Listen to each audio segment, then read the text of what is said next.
नमस्कार। क्या भारत के आईटी सेक्टर की चमक अब फीकी पड़ती जा रही है? क्या रिलायंस इंडस्ट्रीज ने अकेले ही देश की सबसे बड़ी आईटी कंपनियों को पीछे छोड़ दिया है? और क्या यह भारतीय शेयर बाजार में एक बहुत बड़े बदलाव का संकेत है?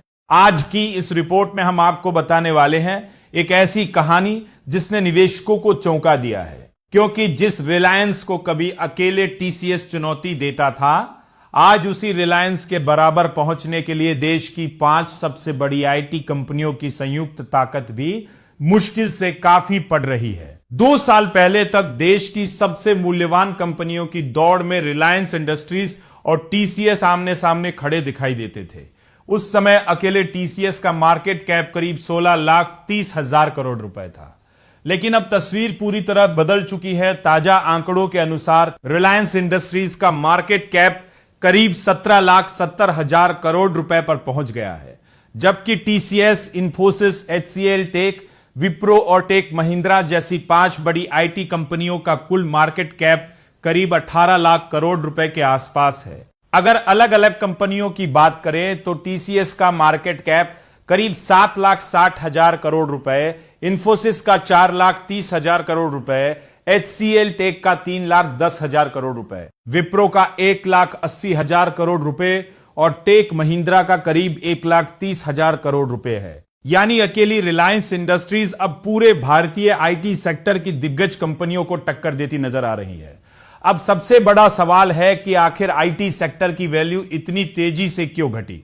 इसके पीछे कई कारण बताए जा रहे हैं। सबसे बड़ा कारण अमेरिका और यूरोप में आईटी खर्च की धीमी रफ्तार है। वैश्विक कंपनियां नए प्रोजेक्ट शुरू करने के बजाय लागत कम करने पर ज्यादा ध्यान दे रही हैं।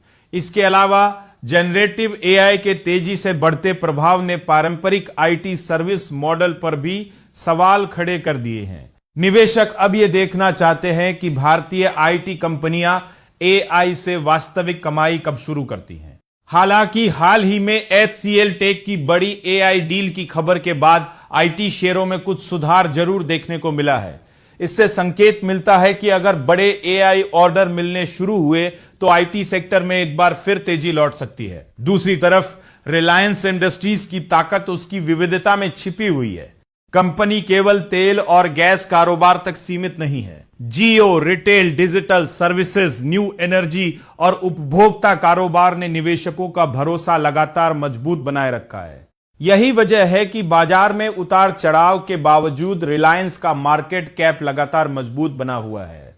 बाजार विशेषज्ञों का मानना है कि अगर आने वाले महीनों में वैश्विक आईटी खर्च बढ़ता है और एआई से जुड़े बड़े प्रोजेक्ट्स भारतीय कंपनियों को मिलने लगते हैं तो आईटी सेक्टर एक बार फिर शानदार वापसी कर सकता है। लेकिन फिलहाल निवेशकों की पहली पसंद आईटी नहीं, बल्कि telecom, retail, manufacturing, power, defence और कैपिटल गुड्स सेक्टर बनते जा रहे हैं। तो क्या यह भारतीय शेयर बाजार में एक नए युग की शुरुआत है?